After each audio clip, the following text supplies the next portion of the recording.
Hello and welcome to Earthcast, a platform for bridging the resource gap between people and planet. In celebration of Mandela Day 2023, we recorded this season live at Zapods Studios in Cape Town. In this season, Social Enterprise Stories, we follow the journey of two trailblazers in the EdTech and sustainable property development sectors. This season is a collaboration with Push Local Ventures, an EdTech and FinTech impact investing firm.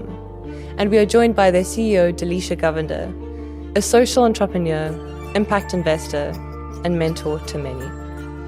I'm really excited to be introducing our first guest, Nthabiseng Msingatha, who is the CEO and founder of YouMeta EdTech, a profit for impact EdTech startup. I hope you enjoy. Thank you so much, Olivia, for having us. Thank you for Nthabiseng for joining us as well.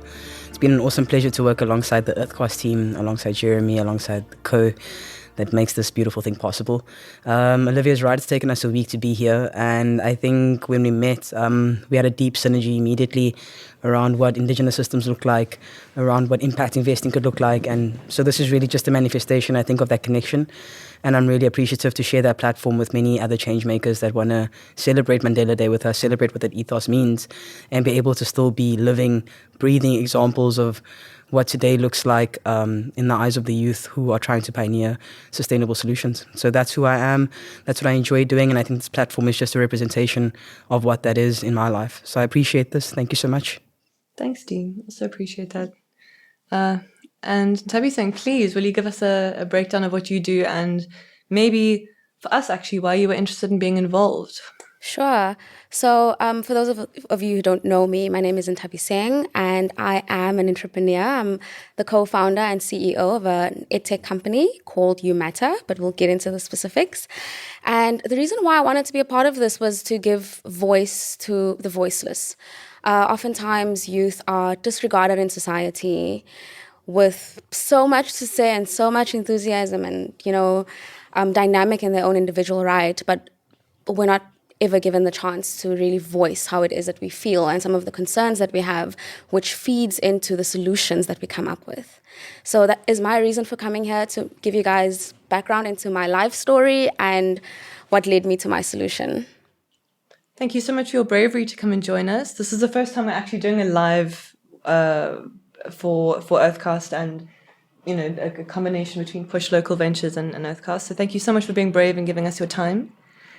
I think maybe to start off, a gentle question, I wanted to first ask in more of a sub-Saharan African way, I guess, what is your name? What does it mean to you?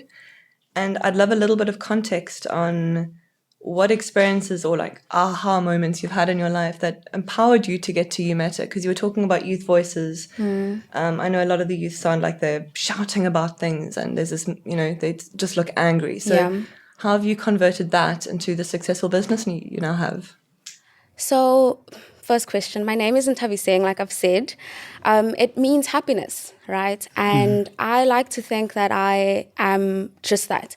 I inspire hope through my optimism and empathetic nature, and that also speaks to my leadership style, which is collaborative, it's authentic, it's servant leadership and transformational, excuse me.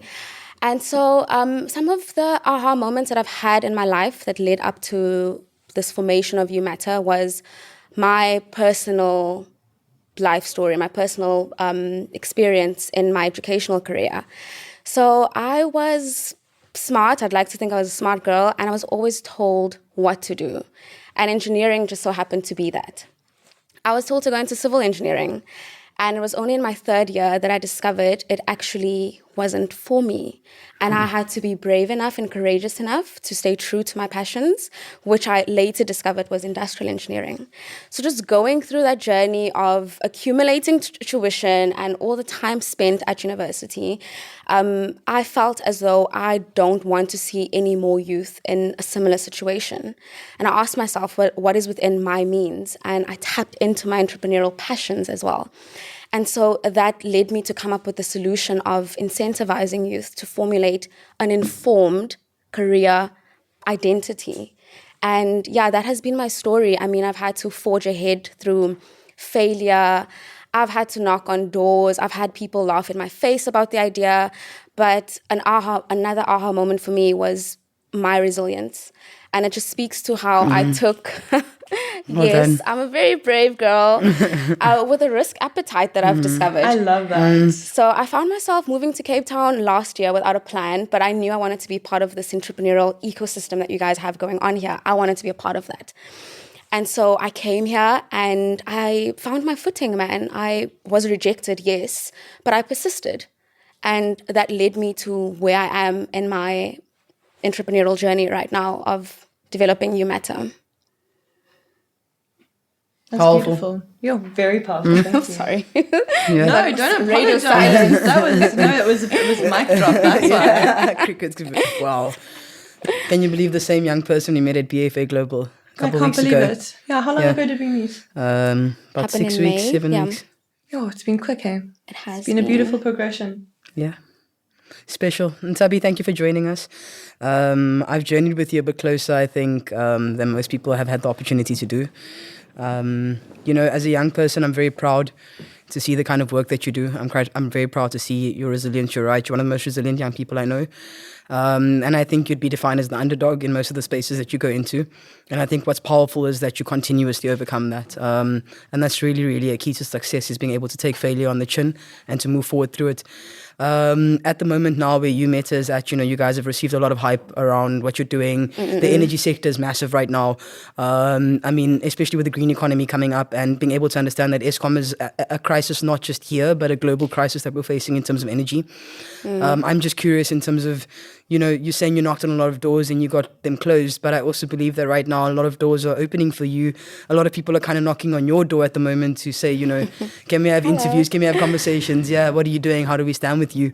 And so I just want to know, where are you at in your YouMeta kind of journey? Yes. And when you say you're developing opportunities for youth, in which sector, why is that sector important for you? What is that relationship to kind of either the national policy or the global policy or narrative that's happening? What are those kinds of... Difficult question. No, but I'm a keeps mentor. I'm going. I'm one of the mentors. This is like, come on, like, let me see if this is paying off. No, but she already has the answers. I know that for a fact. Yeah, but what does that look like for you? Where you're at? Why? Yeah, sure thing. Great question. Firstly, thank you for taking on this journey with me. I knew we just kicked it from the moment we met at the Climathon, and likewise with you, Olivia, as well. The feedback you've given me that I've incorporated back into my solution, which I will speak to right now. So my company is a profit for impact EdTech startup. We motivate youth to develop a career identity within the evolving energy landscape. So I had to look inward. My idea was very broad, and probably the reason why I failed and why many people laughed in my face, because it had so many moving parts and I was just trying to change the world. And so I had to bring it back in, and I analyzed our external environment, right? And the just energy transition just so happens to be the fastest moving water, not only nationally, but globally. And I wanted to be a part of that movement, more especially because so many young people don't identify with this evolving energy landscape. They don't see themselves in it. Like they just can't position themselves. The language is too hard, the documents are long, and everything just keeps, it just keeps coming at us. And so I developed an EdTech solution, like I've said. So yes, we incentivize youth to formulate an occupational identity. We do this through a digital platform that exposes youth to digitized job shadowing and training opportunities, right? It's like a show and tell approach, which I believe in. So I'm showing you what it is, I'm showing you where all these opportunities are happening, and I'm giving you the opportunity to tap into that and to be a part of that. And yeah, man, like I said, energy is the fastest moving water at the moment. So the just energy transition presented just that opportunity. It's current. It's already begun in Mpumalanga more especially. And what that means is that a lot of the jobs that we know they're changing. So where do youth come into that? And how do we sustain livelihoods? And that's why this incentivization model is fundamentally important. So I pay you to upskill, right? And the reason why I feel that I'm onto something and this could work is because demand is informed by employers. So as much as I digitize job shadowing, it's tied to artificially intelligent learning pathways, which also happens to be personalized. So it's unique to you, to your journey, to the subjects you chose, and to the marks that you're getting in school. And yeah, that's my idea. That's my solution. That's what I'm going with. That's what I'm putting my bet on. Yeah, I think we're pretty much betting on you too. Goosebumps right now. That is magnificent. Thank you. Very special. It's the same concept you pitched us at BFA Global and she won for. Yeah. So she's just taken it was further. a good pitch. It was a powerful pitch. Let me tell you, I was sold. I was ready 100%. to throw my money at the project. Can I be honest with you guys? I suffered from imposter syndrome for the longest time after that. She did. Because it was my first time pitching in a formal environment and then walking out as the winners as well. I was like, is this me? Like, is this happening now? And the answer is yes. The just energy transition has begun. And there's no better time than now. There's an increased urgency to... And this also speaks to Clause 12 of the Paris Agreement, which speaks to advancing education and awareness of climate opportunities. Education plays a vital role in overall advancing public participation and engagement. So yeah, that's what I'm going with. It's urgent. It's happening now, and I'm fully invested in this. Thank you. It's so inspiring to see your passion for the space. Thank you. I was just thinking about a couple of the difficulties or challenges. I'd rather phrase it as lessons learned, but that's sometimes a bit optimistic when you faced a lot of rejection. But what was the best advice that you received? You know, you said that you started with, I just want to save the world. A lot of people, I think, a few people have that experience where I want to change the world. Got so many different moving parts. How did you go from there, passion, interest, to such a sophisticated and focused platform? Because I think people often miss the what is the word I'm looking for here? They miss the niche, and you've got a really special focus on what you're doing. There isn't any distraction, nothing superfluous. Yeah, it was not always that way, which is why it was so overwhelming in the beginning. Nice. But I have taken advice. I have placed myself in situations and in rooms that speaks to what it is that I'm doing. And also what motivated me is my spirituality. So what drives me is this quote or the saying by Kerry Washington in an interview that she once did. And she says that if you can't pray to catch the bus and then stroll down the street, right? You have to pray to catch the bus and run down the street. So that if you miss the bus, it wasn't your bus, and that's okay. But if you pray and still miss the bus, it wasn't your bus. And if you run as fast as you can down the street and you still miss the bus, it means it wasn't your bus. So God's rejection for me, especially in my personal journey, speaks to his protection. And everything has lined up so perfectly in hindsight, if I think about it. I have received calls to competitions that I haven't even entered. Congratulations. Thank you so much. Like even the Climathon, I saw that within the last week. And so, yeah, it has all been so spiritual. Everything has been aligned and it has come around 360. Thank you for such a vulnerable share. I really appreciate it. Yeah, I feel like not enough entrepreneurs speak about their spirituality and the role that God plays in exposing them or opening up these doors to them.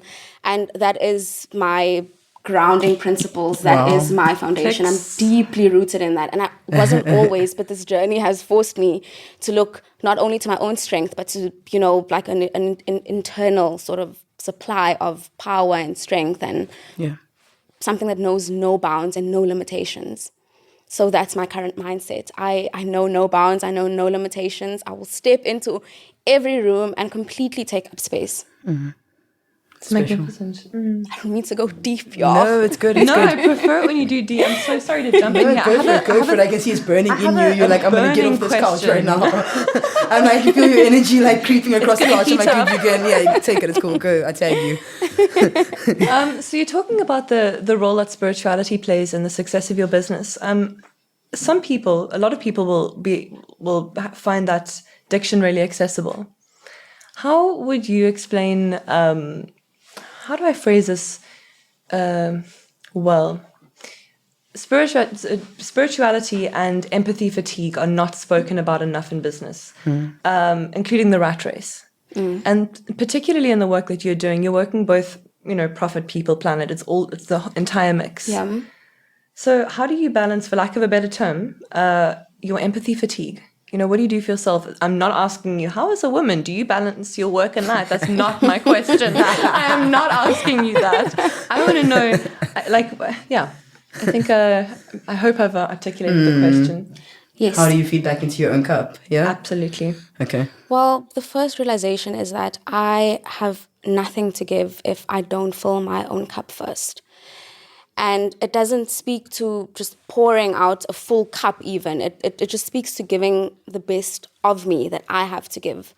And there are often times that I isolate myself because I am an introvert that has to be out there now, right? And so, I try to recharge as much as I can alone before tapping into my support network, which has grown tremendously in Cape Town. Also my family, like everyone is just so supportive, and I'm in awe of the people I have in my life. I definitely, I tune into them. I look to them for advice. I'm also not afraid to ask for help. So whenever I do get stuck or I do need Please, advice, everyone hear that. And listen, do you mind repeating that? I am not afraid to ask for help. No, really? Honestly, That's I could for be everyone. stuck for like a long period of time with the smallest thing, and I'd come to Dee and she'd be like, "No, man, just make it a Google Classroom." I'm like, "Why did I not think about that?" She's So like, my there's AI is not people- working. I'm like, don't worry about the AI. Exactly. Let's go low tech. Kiss. And she's Keep it taught simple, me, sweetie. keep it simple within means, right? And she's taught me that there are people who have traveled this path. Okay. So I don't have to make the mistakes that they've made. And people like you guys who are opening yourselves up to being mentors in this space, I make use of that. Like I definitely tap into the whole of my support system. Wow. So she's running an EdTech business and we plug into her power supply. Yeah, I think you've Yes. got it the wrong way around, actually. We're leveraging off your this energy, business yeah. right now. I guess it's so beautiful. I mean, it was really lovely to meet you. If any of the listeners are interested, the Climathon was an event that happened a couple of weeks ago that Nthabiseng was one of the winners of. Not one of the winners. She was the the winner. with the project that we've been discussing Yes. today.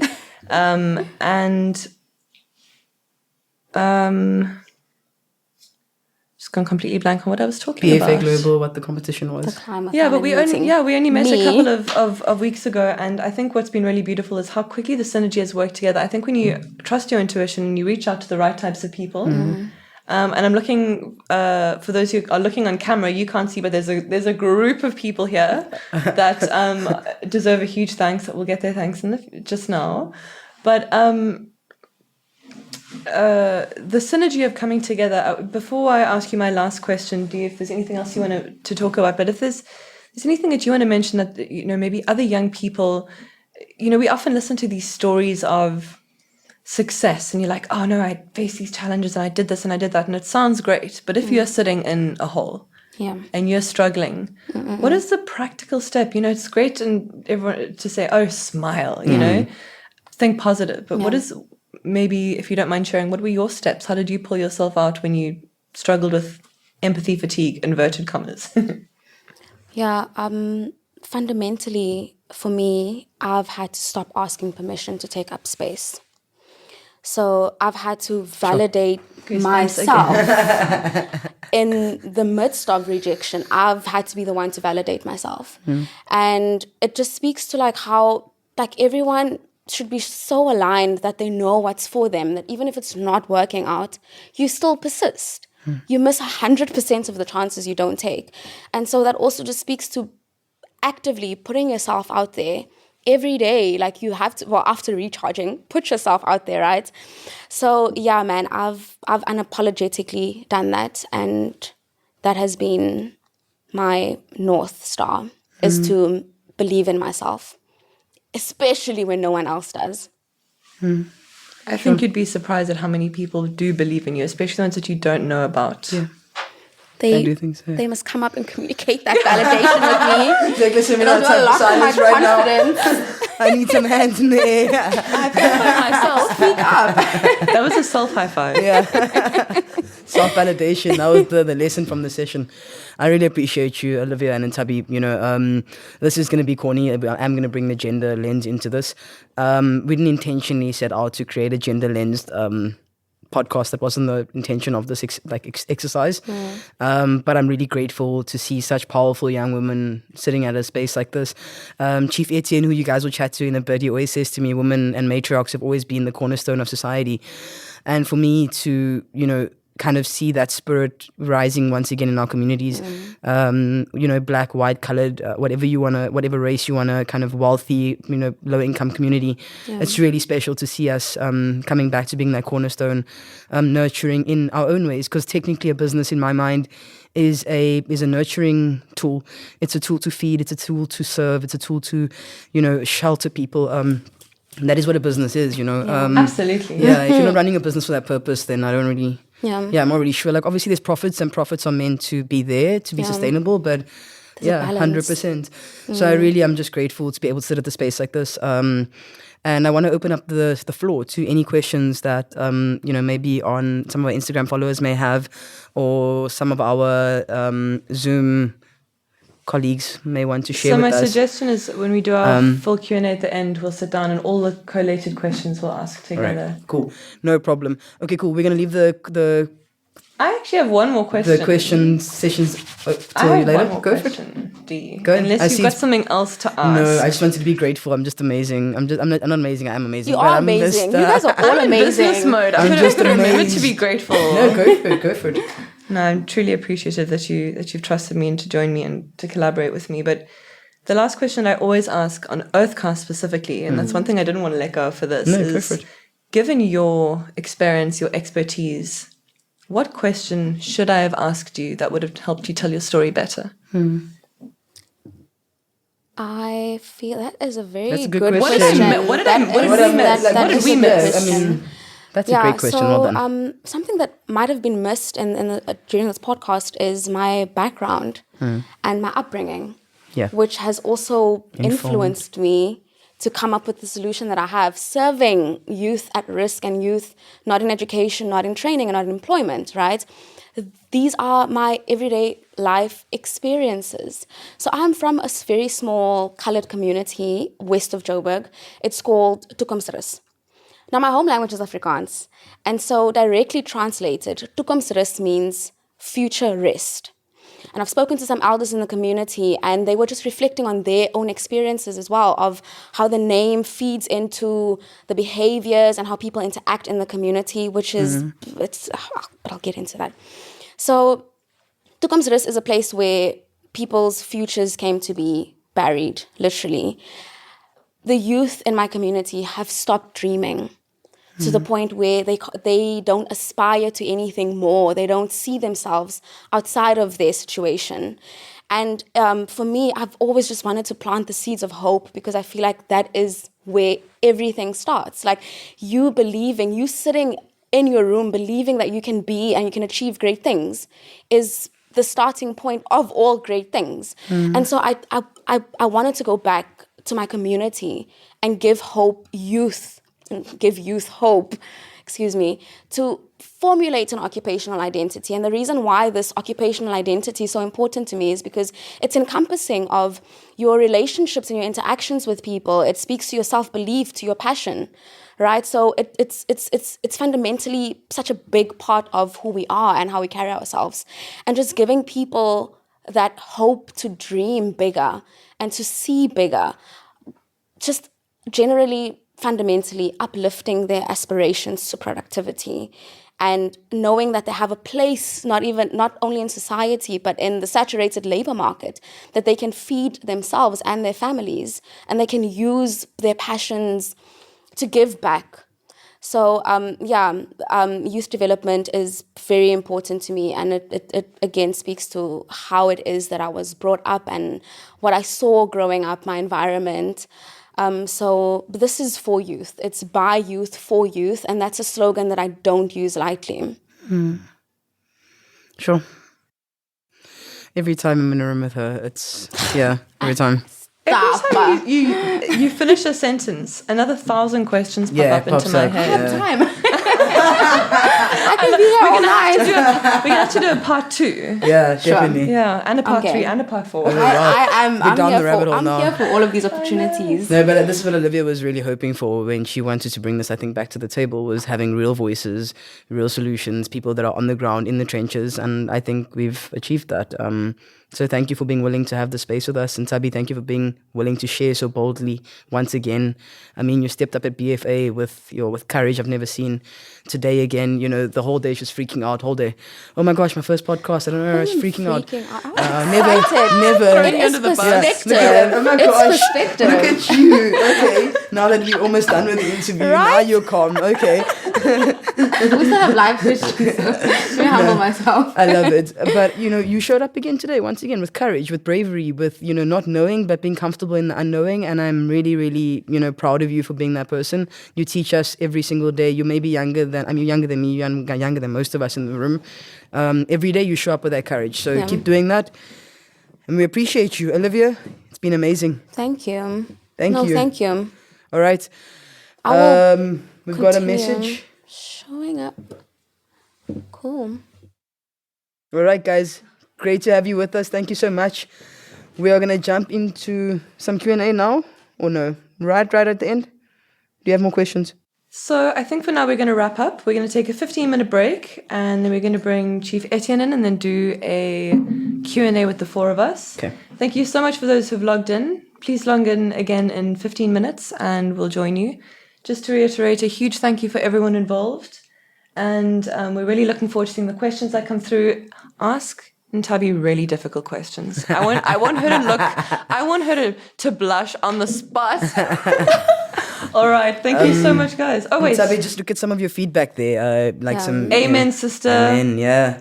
Speak about God. That's so beautiful that you brought that into business. Yeah, no, it coexists. Like, Janine, we got mad love for you. Thanks, Janine.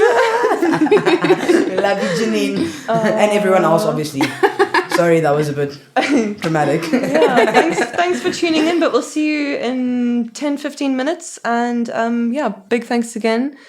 Nthabi, wow, so appreciate your time, and I'm at a bit of a loss for words for what to say. All I can really offer you right now is just a big appreciation. Thank you so much for having me and for bringing this opportunity to my doorstep. I will continue to take these opportunities boldly and proudly, speaking my truth, because that's the only truth I know how to speak. So thank you so much for having me, and to everyone out there, thank you for tuning in. I really appreciate it. You can follow me on LinkedIn, Nthabiseng Msingatha. Girl, yes. Yes, Nthabiseng Msingatha. I am on LinkedIn. I post all of my work there. So you'll also get some insight into my company, where it is that I am. It's very exciting times. Brilliant. Thanks a lot, guys. Bye. Bye. Cheers, y'all. Peace out. Thank you so much for listening to episode 1 of Social Enterprise Stories. Keep an eye out for the next episode, where we will be interviewing Chief Etienne Davids, the co-founder of String Bean Media, a proudly indigenous Khoi and San social entrepreneurship enterprise.